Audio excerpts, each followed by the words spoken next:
So, magandang araw. So, magta-topic tayo ngayon about lookism. Bakit ba lookism at gaano kalaki epekto nito sa dating life mo? Hindi lang sa dating life, sa iba pang aspeto ng buhay mo. So, 'di ba, ginajudge tayo dahil sa itsura natin, yung physical na anyo. Kasama na diyan yung katawan mo, damit mo, paano ka manamit, tsaka yung kung gwapo ka or maganda. So, dati, clueless ako net. May idea na ako kung paano i-judge yung mga tao base sa itsura. Pero hindi, ngayon ko lang na-realize na ganito pala ka broad yung aspect. Hindi ako naniniwala sa personality. Kasi yung itsura mo, ginajudge na nila yung personality mo base sa itsura mo.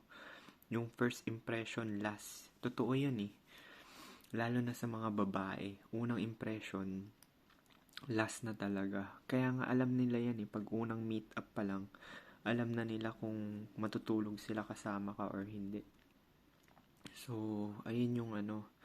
Tapos, ayun, 'di ba? 'Di ba kahit yung mga hayop, 'di ba yung mga hayop, yung kuwari yung gazelle nakakita ng leon, hindi ba lookism 'yon? Alam na ng gazelle na leon 'yon, na mamamatay siya at hahabulin siya. So, ganun din yun sa mga lalaki, di ba? Itong lalaking to, maliit to, tapos yung frame niya, patpatin. Kaya ko to i-fuck up. Yung parang kaya ko to bugbugin. So, hindi ba nag-e-effect yung lookism doon? Yan yung sinasabi ko sa inyo na paulit-ulit na malaki talaga epekto ng lookism na sa dating life mo tsaka sa ibang aspeto ng buhay mo. Sinasabi ko na rin to eh na kunwari, yung mga salesman tsaka mga sales lady, 'di ba, lagi silang presentable, bagong gupit, tapos clean, shave sila, tapos sabay yung ano nila, damit nila, parang walang kalukot-lukot. Bakit ganon? Bakit ganon? Kasi syempre, para maka-attract ka ng ano, ng customer. Tsaka pag ganun yung mukha mo, pansinin mo, pag malinis yung sales agent na lumapit sa'yo, tapos sabay nagsi-sales talk, tawag doon sales talk, 'di ba? Pansin mo parang gumagaan pakiramdam mo. Tapos o kaya pag napalibutan ka ng babae na may maganda itsura or lalaki na pogi, ah yung palagay yung pakiramdam mo tsaka masaya ka. Parang ano, kasi ako, kuwari sa katrabaho lang, unang titingnan mo yan pagpasok mo sa trabaho. Huwag kayo sinungaling ha. Kayo mga tao kayo dito, huwag kayo sinungaling. Unang pagpasok nyo sa trabaho, hindi naman about sa work yung unang iisipin nyo eh. Sino yung mga nandoon? Kung may mga itsura ba? Tapos ginajudge mo na sila base sa itsura. Okay, ito. Ah, 'di ba yung ibang mga babae, kuwari sa eskwelahan, pagpasok nila, ay walang pogi, kaya hindi sila masaya, hindi sila ginaganahan mag-aral. So, ganun din sa trabaho. Hindi ko naman sinasabi na ano, syempre, na-force ka magtrabaho para kumita ng pera, pero yung effect na mayroon kang maganda at poging katrabaho is parang nagbibigay siya ng energy sa'yo, parang kilig factor. Kasi ako, ganun nararamdaman ko pagka yung nakaka-duty ko yung maganda, nakatrabaho ko na bland. So talagang gusto ko nga siya titigan parati. Yun nga lang eh. Isa pa yun. Ah, pagka may tsura ka, lalaki ka man or babae, parang ang sarap mo titigan, parang Kaya minsan nga nagugulat din ako sa mga yung mga tao na tumititig sa akin na parang yung lock yung titig, lock. Ibig sabihin nakalock siya. Yung focus na focus, yung parang hindi kumukurap tas nakaganon lang siya na titig na Lagi ko yan nakukuha. Kesyo sa lalaki pa or babae. Dahil nga sa itsura ko na parang inosente. Hindi ko yan sasabi na chad ako, pero yung itsura ko inosente. Yung parang ganon, tsaka parang angelic yung face. So, yun yung napansin ko dun sa mga tao na gusto nilang titigan yung mukha ko. Pero ako naman, ang gusto kong titigan na mukha, yung katrabaho ko na blonde na, maganda yung facial harmony niya. Tapos pag nag-endorse siya, parang natutulala ako. Alam mo yung tipong, lahat na sinasabi niya, parang hindi mo na-absorb dahil na-stun ka, na-shock ka dun sa itsura. Ganun yung epekto niyan. Kaya yun sinasabi nila na yung mga yung mga killer, yung mga pogi, yung mga poging super pogi na killer. Iba yung mga psychopath. Yung babae nahuhumaling, na-hypnotize sila dun sa itsura ng lalaki, tapos hindi na nila alam yung gagawin nila. Kukwentuhan ko kayo niyan. 'Di ba dati, may nakamit ako na ganyan na minessage niya ako. Nakita niya kasi yung itsura ko dun sa graduation book namin ng college. Tapos meron akong email doon. So sinearch niya ako sa Facebook ata o MySpace. Tapos minessage niya ako. Tapos unang meet pa lang niyaya ko na siya. Tapos yun yung kunento ko sa inyo dati na yung ginawa namin yung SCX. Unang meet up pa lang. Pinagpapawisan siya. Parang wala talaga siyang control. As in, ikaw talaga yung parang may control sa buong katawan niya, ganon. Tapos tatanungin mo siya kung bakit, bakit mo ako nagustuhan? Kasi lagi kong tinatanong yan para may idea ako. Sabi, hindi ko alam. Lagi nila sinasabi yan, hindi alam Tapos, eto naman, kahapon, alam mo yung ka-FWB ko? Diba sinabi ko, dinump ko? Actually, wala naman dump sa FWB kasi FWB. Pero, ang may kapangyarihan nun once nakuha mo ni SEX is ikaw, lalaki. Kasi kahit i-dump mo yung babae, pwede ka makascore uli. So, kahapon, nagulat ako kasi kala ko galit siya sa akin kasi dinump ko. Diba? So, kahapon, pumunta siya dito kasi nalock niya yung room niya. Tapos, buti bukas yung window niya sa taas. So, nag-favor siya sa akin. Akyatin ko yung dun sa second floor. Sa second floor. So, umakyat ako. May ladder dyan sa labas dito. So, may ladder dyan. Tapos, buti na lang nag-exercise ako. So, malakas din yung upper strength ko. So, umakyat ako sa hagdanan doon. Tapos, bukas yung window niya. Tapos, umakyat siya. Binuksan niya doon. Unang-una sabi ko, nung nag-ask siya ng favor, sinabi ko, may kapalit to sabi kong ganun, may kapalit to. Isi-sex mo ko, parang ganun. Wala nang libre ngayon. Yan yung sinabi ko, diniretsa ko na. So, yun, binuksan ko. Tapos sabay, yung pumasok na siya, nandun kami sa kwarto niya. Sabi ko, ngayon na. Sinabi kong ganun. Sabi niya, hindi, mamaya na lang gabi. So, umalis na ako pag ganun.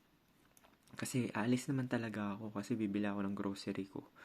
Tapos yun, nung hapon, nakita ko siya sa kusina. Tapos, after nila mag-usap ng mga nandoon sa kusina, pumasok siya dito sa kwarto ko. Tapos, ayun na. Tapos, ito pa pala yung kwento niya. May dinidate siya, sinasabi niya, gusto niya rin daw trip niya. Kaso, hinuhold niya yung SEX para daw ma-attract. So, ang dami ko natutunan sa kanya kasi nagkukwento siya ng mga ganyan. Tapos, meron siya mga friend na yung puti na friend niya, may ka-FWB. Tapos, yung consistent niya na ka-FW, nag-contract siya ng HPV. Natutunan ko sa kanya, dalawang klase pala yun, HPV 16 tsaka HPV 18. So, nakuha ng babae, 16. So, yun yung nakaka-cancer sa cervical. So, ang dami ko natutunan. So, mga babae pala, ibang babae pala. Hindi ko nila lahat kasi nasa West ako Pero may posibilidad din na mangyari ito sa Pinas. Kasi meron akong ka-FWB sa Pinas yung mataba. Mataba rin dati.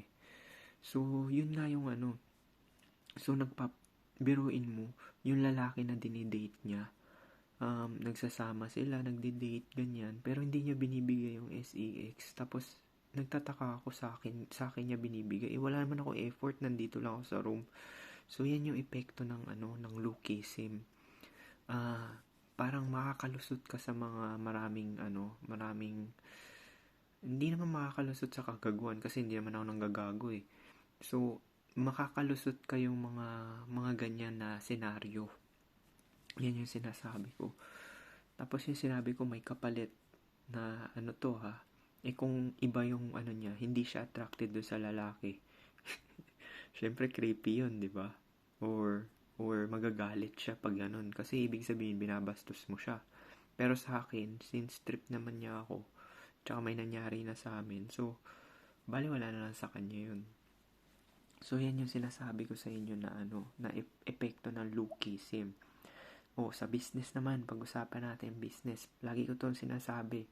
Diba, pag sa business, ano ba ginagamit sa business? Kung ako lalaki, ganito strategy ko. Kung ako lalaki, lagi ako magmumukhang presentable, papagupit ako. Ngayon nga mahaba na buhok ko eh. Pero next week ako papagupit kasi sayang off ko from night ako eh. So, kailangan ko magpagupit, mag-shave, tapos magmukhang presentable at malinis. Tapos, hanap ako ng babae na na parang marketing ganun or taga-singil. Kasi future business ko na gusto yung Airbnb. Papaupa ng room ng 4 day. Tapos babae yung haharap. Bakit babae gagamitin ko? Kasi babae kasi, mataas kasi ang status ng babae sa lipunan eh. So pag babae yung nagsalita, kahit magbunga nga yan, hindi siya pwede sapakin. Kasi pag sinapak siya, papanigan siya ng ng mga pulis, ganun. Tapos yung mga ganun yung kapangyarihan ng babae. Kaya nga yung owner na itong bahay na to, babae yung naniningil eh. Sa kanya dumadaan lahat. Kaya gusto ko rin magkaroon ng kapartner kahit na hindi ako magkaanak. Yun kasi purpose ko kasi bala ko mag-business. Which is yun naman talaga magiging business ko in the near future. Dahil nasa pamana na makukuha ko. So ayun yung yun yung purpose ko. Kasi pag ako yung naningil, may altercation, tapos may tension, tapos bawal ka magsalita ng masama kasi masasapak ka eh. Or magsusuntukan kayo. Kaya ako pa rin, logical pa rin talaga ako mag-isip. Sabi ko, kung magbi-business ako, hindi ubra na ako yung lalaki na Tapos yung mukha ko pa soft. Alam mo yung mukha ko na mukhang baby face? Mukhang, may tsura ako. Above pa sa mga normie. Pero, hindi ka respeto yung Kasi minsan, merong ibang mga katrabaho ko, nire-respeto ko. Merong iba, hindi. So, yun yung ko. Marami rin tumutulong sa akin sa trabaho pag nahihirapan ako. Parang, kuwari, delay na yung mga gamot ko, bibigay nila yung mga which is, yun naman talaga ginagawa. Pero sa iba, papansin ko kasi hindi gaano nila ginagawa. Sa akin, ginagawa nila yun. So, yun, sa business. Tapos, ano pa ba? Online selling. Napansin mo ba yung mga pangit na mga nag-o-online marketing? Yung nagsisell sa FB Live. Matumal, di ba? Matumal yung mga views. Tapos sabay pera na lang kung binagsak talaga nila yung presyo. Yung todo bagsak. Minsan nga yung pumunta sa FB Live. Parang wala nang FB Live. Wala na ako nakikita. Pero yung FB Live na selling, napansin ko, yung mga babae ginagamit dun eh. Pansinin mo, babae, yung mga nagbebenta ng sapatos, ganyan. Pero pag lalaki naman, kailangan malinis ka tapos mukhang presentable. Kasi nga, pagka hindi ka mukhang presentable or hindi ka kaaya-aya, hindi ka pogi, hindi ka makakabenta, mahihirapan ka. Kasi ginajudge ka nga base dun sa ito pa, yung mga pabango. Yung pabango. Diba sa pabango, model nila, mga pogi, tapos mga chad, magaganda katawan. Anong effect anong reason, bakit ganun? Bakit pogi yung nilalagay nila or maganda doon sa pabango? Syempre, para maka-attract na, pag bumili ako nito, kasing bango na ako nung lalaki na yon. So, nagbibigay ng parang false perception sa utak natin na pag bumili ako ng pabango na yon, magiging kasing pogi ako nung lalaki na yon, nakakapogi. Kasi, actually yung lalaki na yon na chad, na nasa pabango, yun na, may six-pack, tapos matangkad, tapos maganda yung jawline. Kahit naman di siya magpabango, mukha pa rin siya talagang malinis at mayaman dahil sa itsura niya. Isa rin yan lalo na pag napansin ko rin yan na yung mga pogi talaga, kahit na pangit yung damit nila or napakasimple lang, may halo effect. Kagaya ni Marian. Biruin mo kay Marian Rivera. Yung sayaw niya na unang-unang pinost sa TikTok. Yung nakaputi siya na t-shirt tapos itim na sombrero. Oversized na t-shirt yun, di ba? 1 week, 11 million. 1 week, 11 million. Tapos ang dami nagko-comment. Ito ang patunay na hindi mo kailangan na maghubad-hubad o magpakita ng boobs para makagather ng ano. Hindi. Kasi siya yung Stacy ng Pilipinas Ibig sabihin siya yung maganda. So, binuview siya doon. Tapos, ng mga tao dahil sa itsura niya. Napakasimple lang. Ganun yun Kahit nga yung pogi, magsuot ng butas-butas. Mukha pa rin malinis at mabango. Yun yung false perception. Kaya tong tong channel na to, minumulat ko yung mata ng mga tao about dyan sa lookism. Now, lahat naman ng mga nanonood dito either normie or below average. Hindi ko sinasabi na game over talaga. Kasi kahit na below average ka, basta magmukha kang presentable, may malaking impact rin yun ng kahit kaunti na basta mukha kang malinis. Kasi napansin ko meron din mga pangit na maalaga rin sila sa katawan nila. Tapos yung hindi naman sila mukhang matanda. Tapos malinis, bagong gupit, mga ganyan. Nakakagather naman sila ng mga likes. Tapos yung mga pinapanood naman yung mga kagaya ni Ato. Diba si Ato, sa FB page pangit siya pero lagi siyang on point magpagupit Actually hindi nga siya gano'n nagpapagupit pero mukha siya malinis So yun yung sinasabi ko na kahit pangit ka na gagawin mo yung best. Hindi man to para sa babae kasi pag sa babae alam nila yan kahit na nasasabihin nila trying hard ka, ganun. Pero ito sinasabi ko para lang sa pang-araw-araw na pakikisalamuha sa tao na gagawin mo yung best na sa looks mo para hindi ka abusuhin, hindi ka bulihin, hindi ka yung parang Ngayon ko lang nga na-realize to nung nagdig talaga ako ng mga knowledge about sa lookism na ganun pala ka-broad yung impact nung lookism sa buhay natin. Hindi lang siya sa dating life, sa business transaction, tapos yung treatment sa'yo sa trabaho, sa eskwelahan.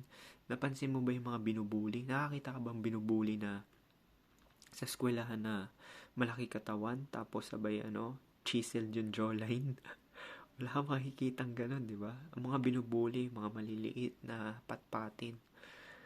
So, yun yung sinasabi ko na na epekto ng lookism. Makikita mo yan since bata ka pa hanggang pagtanda, high school, elementary, college, sa trabaho mo. Hindi ka makakawala. Hindi ka makakawala sa lookism. Kahit yun sinasabi na i-build mo yung personality. Actually, yung personality nabibuild yan dahil sa itsura mo rin sa treatment ng tao. Now, hindi ako naniniwala na may introvert. Kasi ako, introvert ako. Bakit ako introvert? Kasi yung treatment ng tao sa akin, iba. Tapos, yung knowledge ko pa, hindi ako makarelate. Kasi, yung talino ko, medyo mataas kumpara sa mga normie. Mataas. Dahil, tinest ko yung personality ko, INFP yung personality ko. So, pang-apat siya sa mga Myers-Briggs. Hindi ko sinasabi totoo to Pero yung tinest ko yun, pang-apat siya sa pinakamataas na high IQ. Now, napansin ko rin, yung mga doktor na sa hospital, merong iba pangit. Siguro, kung 100% sasabihin ko, 30% doon, 20% na doktor pangit, tapos 30% normie, tapos 50% mga high-tier normie. So, alam ko genetic din yan talino So, hindi coincident to na yung mga pogi tapos magaganda, ay matalino rin. Kasi biruin mo kung gifted ka na sa lahat ng genetics, sa looks, tapos sabay sa syempre may positive impact yun. Ano ba impact nun? Malamang magiging mayaman parents mo. Sa bagay, makes sense kasi hindi ka naman magdodoktor kung duka ka, di ba? At least meron kang pera or average ka. So, ang effect nun is meron kang positive reinforcement or yung mga nag-cheer sa'yo. Hindi kayo nilalait, ganun. Although may effect naman din yung lait kasi gagalingan mo eh. Competition kasi may effect din. Pero, yung confidence na nabibuild sa mga praises na matatanggap mo is iba pa rin talaga. Parang nagiging cocky ka. Kaya yung ibang may mga mababait, mga pogit magaganda, yung iba doon lumalaki ulo, medyo cocky sila, 'di ba? Kasi nga alam nila na nakakalusot sila sa mga ginagawa nila, tsaka alam nila na may talino sila. Hindi nagkataon na yung may mga itsura matalino, hindi nagkataon na ganun. Dahil sa genetic 'yan. Yung katabaan, genetic din 'yan. Yung mga may predisposition sa family nila na mataba talaga sila, tsaka stocky. Ganun yung So, yun. Malaki talaga effect ng lookism. Kaya nga minsan, napansin mo yung mga may itsura. Hindi ko kagaya ha. Kasi heteronormy ako kung wari lang ha, baka kayo isipin nyo, syempre yung iba dyan, sa ibang paningin, pangit ako. Pero sa iba, okay naman. Sa iba, napupugian sila sa akin. Pero, yun nga, na ang effect nun, ako sa totoo lang, hindi talaga ako sakitin. Wala akong diabetes, lahat normal. Nagpa-ultrasound ako, lahat normal. Dahil yan sa kinakain ko. Kasi, biruin mo, kung matalino kang tao, mga kinakain mo, mga quality kinakain mo. Tapos, effect na lang din yan ng genetic. So, yun yung napansin ko na hindi nagkataon yung mga magaganda. Hindi ako naniniwala na maganda lang yan pero bobo yan. Pogi lang yan, bobo, pero bobo yan. Pero bakit ganon? Bakit ang bilis nila pumera, nakaka-scam sila? Para mang scam, gagamitin mo yung looks mo. Hindi ba katalanuhan yun? Diba? Diba? So, hindi bobo yung mga nang-i-scam na pogi at maganda, diba? Meron nga mga pogi na mga bakla eh. O, diba? Ginagamit nila yung kapugian nila para mang-scam ng bakla. Para sila yung gastusan, bilhan ng cellphone, ganyan. Tapos gatasan yung So, paano? Mahaba na tong video. So, ganun kalawak ang sakop ng lookism. Kaya yung mga ibang nagko-comment dito na dinideny pa nila yan. Kasi wala sila nakukuhang babae na wag nyo na i-deny yan. Ganun talaga yan. Kung below average ka, gawin mo lang. Mukhang presentable ka. At least naman, kung sa transaction mo sa pang-araw-araw, hindi ka yung parang, So, paano? Yun lang. Peace.